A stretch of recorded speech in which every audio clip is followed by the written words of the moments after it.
Hello guys. Өмнөх бичлэг дээрээ 500 subscribers хүрчих юм бол IELTS-ийн бичлэг оруулна гэж хэлсэн. Гэхдээ 500 хүрээгүй. Гэхдээ яг хүнд хэрэгтэй хэмжээ оруулъя гэж бодлоо. Нэгдүгээрт IELTS шалгалтын тухай мэдээлэлтэй хүмүүс байгаа, өмнө нь өгчсэн ч хүмүүс байгаа. Гэхдээ энэ үед би бол англи хэлийг хэрхэн сурсан тухай, хэрхэн англи хэлээр сайн ярих, хэрхэн сурах тухай ерөөсөө ярихгүй. Яг энэ IELTS гэдэг шалгалтын дээр ямар зарчмаар яаж бэлдээд өндөр оноо авсан бэ? Асуудлын тухай ярина. Монголд ч өгчээсэн, Австралид ч өгчээсэн. Австралид бол илүү хэцүү авт юм билээ. Яг Австрали хүнтэй ярина. Монголд жишээлбэл хэл 2 дахь жилийг сурж байгаа хүн бол essay дээр бичингүүд таны яг тэр фактуудыг чинь үнэн байна уу, худал байна уу гэж шалгахдаггүй. Гэхдээ Австралид өгөхөд бол тэр essay дээр байгаа фактуудыг худлаа байж болчихгүй гэдэг ийм комент үлдээсэн байсан. Тэгээд би тэрэн дээр what энэ чинь миний 2 дахь хэл.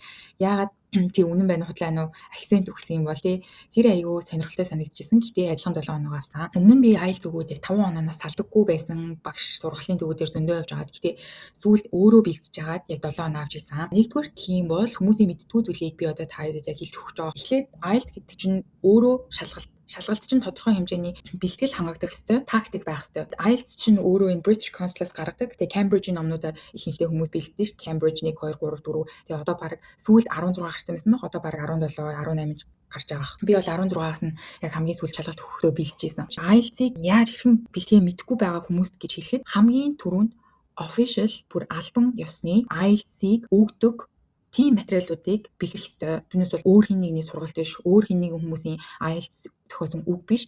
Тухайн шалгалтыг яг ямар газраас аваад байгаа, тэр газараар ямар шалгалтанд бэлдэх хэрэгслүүд, сувгууд, номнуудыг гаргаад байгаа, тэднийг хэрэглэх ёстой. Тэгвэл та илүү өндөр оноо авах магадлалтай гэсэн. Тэгэхээр хэдүүлээ хамгийн түрүүнд энэ britishcouncil.org гэдэг энэ сайт руу орё. Яагаад гэхээр IELTS-ийг British Council-аас авдаг. Cambridge-ээс бид нар бэлддэг учраас Cambridge IELTS гэсэн номнуудаас бэлддэг. Хэрвээ IELTS-ийг бooklэхээр бол мэдээж book your IELTS test гэж хайгаад усаа сонгоод available байгаа буюу нээлттэй байгаа цагуудыг харж агаад сонгоно гэсэн үг. Энэ IELTS-ийн өмнөх одоо хідэн төгрөгийн ямар хэсгүүд байдгийг гэдгийг бол та зөндөө олон хүмүүсийн туршлагаас YouTube-ээс харчин. Гэхдээ тэр хүмүүсийн хилдэггүй юм юу вэ гэд би яг сүүл яаж бэлтжижсэн бэ гэхээр яг энэ British Council-аас гаргадаг үнэгүй хичээлүүдийг би авч ирсэн байхгүй. Үнэтэй биш үнэгүй хичээлүүд. Тэгэхээр ингээд та ямар ч байсан IELTS-тай бүртгүүлэлээ заавал preparing for IELTS гэсэн хэсэг рүү орно. Энийг бүр маш сайн унших хэрэгтэй. Та энэ шалгалтыг өгч байгаа бол би яг ямар зүйлд бэлтгэлтэй байх ёстой юм бэ? Юуг авчрах ёстой юм? Юуг хийх ёстой юм? Ямар үнэгүй их сурвалжууд, бэлтгэх их сурвалжууд байгаа гэдэг өөрт байгаа тэр үнэгүй зүйлүүдийг эхлээд ашиглана гэсэн. Take practice test гэж байгаа. Энийг бол зайлшгүй хийж үзнэ. Яг онлайнаар IELTSonlinetests.com гэдээ байдаг mock testүүд. Тэрийг өгч болно. Тэр бол бүр үнэхээр өмнөх бүх одоо Cambridge-ийн шалгалтуудыг хийцэн сайт байдаг. IELTS online test free IELTS practice test гэдэг. Энэ бол бас үнэхээр best site. Тэгээд энийг бол ашиглах хэрэгтэй. Үнэгүй хичээлүүд нь байдаг, үнэгүй их сурвалжууд байдаг. Яг л IELTS өгж байгаа юм шигээр. За ийшээ бүртгүүлж ороод жишээлбэл энэ IELTS exam library гэсэн хэсэг байгаа. Энд дээр болохоор хэсгээрээ байгаа listening, reading, writing, listening руу орлоо. За яг л одоо listening-гээ сонсоод тест өгнө гэсэн. За тэгэхээр жишээлбэл 25 оны mock testүүд, IELTS-ийн mock testүүд ийм байна. Энийг 665 мянган хүн өгсөн байна. За хэдүүл ийшээ ингээд ороод үзэх юм бол бүр гоё дэлгэрэнгүй өөр гоё болчих. Жишээлбэл practice mode, simulation test mode бэлтгэр өгч гин үү? Эсвэл яг та тестэд байгаа хэлбэрээр өгч гин үү гэдгээ өөрөө ингээд сонгох юм байна. За ингэж сонгоод IELTS-ийн mock test-ийг хийж үзнэ гэсэн. Тэгэхээр бүр яг ингэж гарч ирнэ. Энэ бол хүн болгоны мэддэг бараг сайт байх гэж бодож байна. За энд нэг ийм сайт байгаа. Гэхдээ хэдүүлээ take a practice test гэсэн хэсэг рүү ороод мэдих шаардлагатай бүх зүйлүүд байгаа. Бид нэр ингээд аливаа нэг зүйлийг хийхдээ монголчууд бид нар ерөөсөө зааврыг нь уншдаггүй. Шалгалтанд бэлтэж байхдаа хүмүүсийн туршлагыг аягүй судалдаг хэрнээ зааврыг нь уншдаггүй. Албан ёсны зааврыг. Тэгэхээр бид нар аливаа нэг зүйлийг бүтээгдэхүүнийг хэрэглэхдээ заавал тухайн зааврыг нь уншиж явах ёстой гэдэг шиг. Хэдүүлээ IELTS хэрэг өгч байгаа бол хамгийн түрүүнд practice тест гэдгийн зааврыг унших ёстой. Энд болохоор нөгөө нэг миний яриад байдаг үнэгүй онлайн тестүүд байдаг. Тэгэд энэ тестүүд дээр багштай байдаг. Яг даад багштайгаар дэлхийн маш олон өнцөг булан бүрээс Zoom линкээр холбогдоод 1 цаг, 2 цаг вебинар суудаг.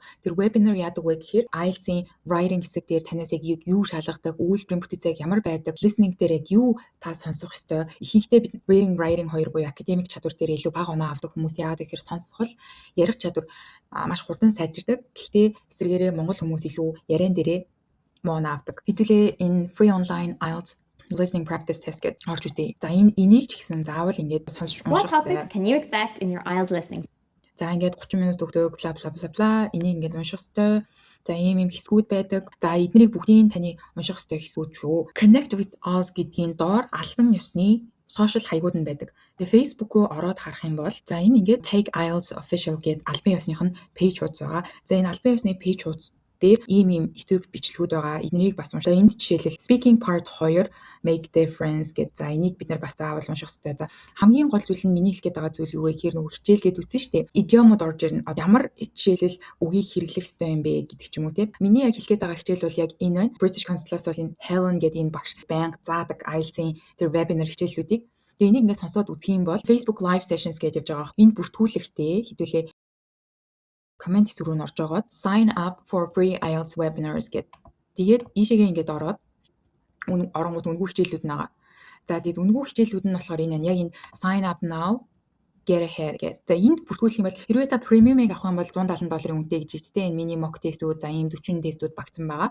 Гэхдээ бид нэр үнэгүүг нь авна. Та үнэгүүг нь аваад үзчих юм бол мэйлээ бүртгүүлнэ. Мэйл рүү чинь танд ийм хуваарууд ирнэ. Тэдний өдөр listening орно, writing орно, reading орно гэд ийм хуваарууд. Та өөрөө за би тэдний өдөр listening-ийн хичээл сууя гэх юм бол яг тухайн тэр цагаас чинь өмнө Zoom линкийг хүрээд ирдэг. Тэгээ Zoom линкээр нь орчих юм бол тантай адилхан дэлхийн орон бүрээс цугларсан хүмүүс мэдгүй 1000 хэд ч байт юм уу амар олон хүмүүс цугларсан байдаг. Тэгээ тэр хүмүүс чатаар ингээд юм асуугаад IELTS дээр би ингэсэн юм аа гэдэг юм асуугаад холбогдож болдог. Тэр хүн бүх IELTS-ийн practice танаас юу шаарддیں, ямар зүйлүүдийг шаарддیں гэдгийг гаргаж ирдэг. За тэгээд хэдүүлээ ингээд ороод үзчих юм бол бодит багш нартай ордог. Жишээлбэл одоо энэ live session нь яваад Helen гэд явсан шиг яг ингэж явагддаг. За хэдүүлээ эднийг жоохон гүйж үзэх юм бол сүүлд нь асуулт хариултын хэсэг явдаг байхгүй юу? Тэгээд асуулт хариултын хэсэг дээр нь хүмүүс бол чөлөөтэй ингээд асууж хариулж болдог чатаар нь. Жишээлбэл speaking part a minute to prepare your response. And here you're going to talk about a town or a city that you visited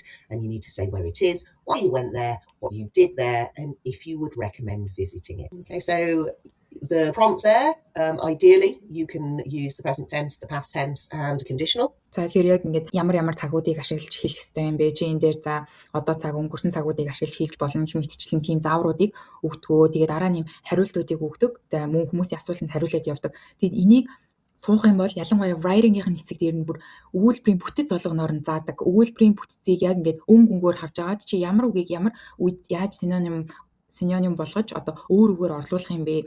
Ер нь бол чамаас ямар vocabulary шаарддаг юм бэ гэдэг бүх зүйлүүдийг маш гоё зэгцтэй хэлж өмнө нь устгацсан байгаа учраас ашиглахгүй байгаа. Тэгээ та энийг number 1 үзэх зүйл чинь шүү. Speaking дээр маш олон хүмүүс алддаг. Speaking амар хэцүү, IELTS-ийн speaking хэцүү. Одоо ялангуяа монгол хүмүүс яагаад speaking хэцүү байдаг вэ гэхээр англи хэл сурахад tone маш чухал. Pronunciation, дуудлага, tone. Хаана үгийг үргэлж авах уу? Яаж юм гоё flow, natural юм гоё сонсголонтой. Одоо бид нар монгол үгийг уншихдаа бид нар чи явж байна. Би очиж байна гэж уншдгүйтэй адилхан IELTS дээр бас ингээд яг тэгж унших юм бол маш хэцүү. Speaking дээр жишээлбэл I am гэдэг ч юм уу те ингэж сонсогдвол ийм natural дөнгөж хэлд болж унш сурж байгаа хүн шиг сонсогдоо. Монгол хүмүүс ихэнхдээ ваа чи ямар гоё юм бэ гэж мэгэд амар intoneтэй буюу ийм сэтгэл хөдлөлтөй ярьдаггүй. Ихэнхдээ бид нэр юу вэ? Дажгүй юу, даггүй юу, тийм үү, тэгсэн гэдэг ч юм уу. Ийм намуухан тэгээд нэг химээр ярьдаг учраас яг ингээд англи хэлийг сураад ирэхээр хүн нөө сэтгэл хөдлөлийг нь гаргаж ирч чаддгүй. Яг ямар вау гэж хэлэх чинь нэг өөр те вау гэж хэлэх чинь нэг өөр. Яг тэрэн дээр ингээд ялгаа нь өөр байдгаа гэсэн. Speaking-гээ яаж бэлтжижсэн талаар хэлж өгч байна. Тэгээд speaking-гээ болохоор энэ одоо би танарт яг speaking-ийн талаар хэлж өгч байна. Тэгээд энэ би болохоор speaking-гээ Makar IELTS Speaking Book гэдэг номноос өгчээсэн баг. Энэ болохоор энэтхэг багшийн ном Kira Makar гэдэг IELTS Book Makar Free PDF гэж тажиж заяа. Free PDF гэж хайгаад. За тэгэхээр яг ийм ном гарч ирнэ. Тэгэд энэ ном болохоор маш хэрэгтэй ном. Бүх одоо IELTS дээр ямар speaking дээр нь асуулт ирж исэн тэр нь хариулттайгаа байдаг. За энэ номыг татаад авчаарай. Тэгээд энэ ном speaking дээр ялангуяа маш их хэрэгтэй болно. Яг хүмүүс speaking дээр муу аваад идэг вэ гэхээр тухайн түүх байдаггүй гэх юм уу? Жишээлбэл танаас ямарваа нэгэн мэдгүй үг ороод ирэнгүүт, мэдгүй түүх ороод ирэнгүүт ярьж чадахгүй. Жишээлбэл ингээд describe a job that is useful to the society гингүүт ямар job ярих юм, ямар ажил ярих юм бэ? Би мэдгүй штэ гэдэг ч юм уу. Speaking дээр маш хэцүү байдаг. Тэрийг хэдүүлээ яах вэ гэхээр чамд ингээд маш олон ярьж болох санаануудыг энэ ном өгдөг гэсэн. Энд ингээд нийтдээ 70-80 санаанууд байгаа тий. Өмнө нь IELTS-ийн speaking-д ирж исэн топикууд гарчгууд байгаа. За одоо жишээлбэл хідүүлээ. Describe a famous person you would like to meet. Одоо чи ямар алдартай хүнтэй чи хамгийн их уулзах хүсдэг вэ? Тэр хүний эрэгтэй байна уу, эмэгтэй байна уу? Тэр хүнийг яаж мэддэг болсон? Хаана яаж чи яг уулзах хүсэж байгаа? Тэрийг ингээ маш дэлгэрэнгүй тайлбарлаа гингүүт яг ингээ доотлол нь яаж хэлэх жишээг нь өгсөн байгаа. Тэгэл one famous person I would love to meet is Diljit Dosanjh гэдэг ч юм. Хэрвээ чамд ийм текст ирэх юм бол энэний оронд шууд өөр нэр ашиглаад чи энэ текстийг, энэ темплейтийг ингээд аваад уншиж болно гэсэн үг байхгүй. За тэгэнгүүт одоо жишээлбэл he is not only the most popular singer in Mongolia but also successful international actor гэдэг юм ингээд энэний оронд өгнүүдээ өөрөө ингээд орлуулад уншиж болно гэсэн үг. Хамгийн гол нь speaking-ээс шалгуулагч нар санаа авнаа л гэсэн үг.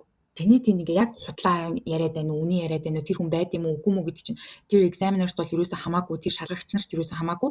Гэхдээ та энэ хэлийг хэрхэн яг зөв ашиглаж ийн вэ? Ярианы төвшөнд ашиглаж ийн үү гэдгийг чинь шалгах учраас санаануудыг аваад тэгээд тэн дээрээ нэрийг орлуулад ярьчна гэсэн үг. Тэгэд энд 100 хэдэн текст байгаа. 100 хэдэн текстийн санаа толгойдоо ингээ хийцэн байхад ямар ч сэдв ирсэн та бол speaking дээр доор хаяж 6-аас бол дээш оноо авна. Одоо IELTS өмнө өгчөөсөн хүмүүс бол мэдж байгаа 3 хэсэгтэй байдаг. Одоо би бас марцчихжээ. 3 хэсэгтэй байгаа. Тэгэл 3 хэсэгт нь эхний нэг хэсэгт нь амархан асуулт, хоёрт нь ингээд дахиад нэг асуулт, за гуравт нь нөгөө хоёр дахь асуултаасаа илүү дэлгэрэнгүй нөгөө examiner нь харилцан ярилцах маягаар чи тэрэнд дуртай байсан уу, чи ингэж бод, чи юу гэж бодож ин гэдэг ч юм уу. Тийм замаар асуудаг. Тэгээ тэр болгоныг ингээд 3 дахь одоо асуултын яаж хэрхэн асуух, чи түүнд яаж хариулах, ямар боломжтой хариултыг өгөх гэд бүгдийг хэлээд өгсөн. Тэгэхээр speaking дээр бүр 6-аас дээш оноо авъя гэж бодож ивэл энэ номыг зүгээр нэг номыг дуусгасан байхад л окей, that's done. За одоо энэ номнууд гэсэн үгтэй IELTS нэгээс одоо энэ 16 хүртэл гарсан баг. За тэгээд та эднийг өөртөө өнгөө олж авч жагаад доторх бүх тасгалуудыг ажиллах юм бол 6-аас ямар ч хэсэн дээш оноо авнаа. Ер нь бол миний хувьд гэх юм бол энэ IELTS online test.com та өдөр болгон нэг тест ингээд хийгээд авах юм бол тэр тестүүд чинь ингээд графикаар гарч ирдэг. Та 6.5-аас оноо чинь хэдэн сарын хугацаанд ийм бэлтгэлээр тгийж өссөн байна гэдэг ийм графикийг өөрийнхөө ер нь бол үзүүлэлтийн хэмжүүрийг гаргаж харж иж болно гэсэн үг. Тэр үр дүнгээс нийт өгсөн тестүүдийн дунджаар таны IELTS-ийн оноо яг гарч ирдэг. Минийх яг тгийж гарч ирж байсан шүү. Би тэгээд listening дээр 6-аас 8-ийн хооронд авсан тий. Тэгэл 7, 8, 7, 8. Тэнгүүт миний дундаж оноо бол яг 7 болчингууд би яг тэр оноогоо IELTS-аас авсан гэсэн үг. Тийм болтлоо practice буюу бэлтгэлээ сайн хийх нь байна. Тэгээд албан ёсны их сурвалжуудаас заавал хийгээрээ IELTS-аа бэлтээрээ IELTS бэлтгэхийн тулд танд заавал их үнэтэй төлбөр төлөөд сургалт аваад авах шаардлага байхгүй. Хэрвээ та өмнө нь IELTS өгөөд 5 оноо авч ирсэн бол өөрөө бэлтгэлээ хийгээд хангалттай 6-аас дээш оноо авах маш их боломжууд байгаа шүү. За тэгээд дээрэс нь mock тестүүд өгөөрэй. За одоо Монголд бол mock тестүүд зөндөө олон газар авдаг. 20,000 төгрөг төлөөд өмнө нь би зөндөө олон mock тестүүд өгч ирсэн. Одоо хэдэн төгрөг болсныг мэдэхгүй байна. Гэхдээ golden юу лээ. Би одоо сургалтынхаа нэрийг мартчихжээ. Гэхдээ IELTS mock test гэж авч байгаа тагсаан бүтэн сайн болгоны 20,000 төгрөг төлөөд mock test өгөөд өөрийнхөө төвшинг шалгуулад үзээрэй. За тэгээд шалгалт нь амжил мэдгүй юм байвал бас асууж болно шүү.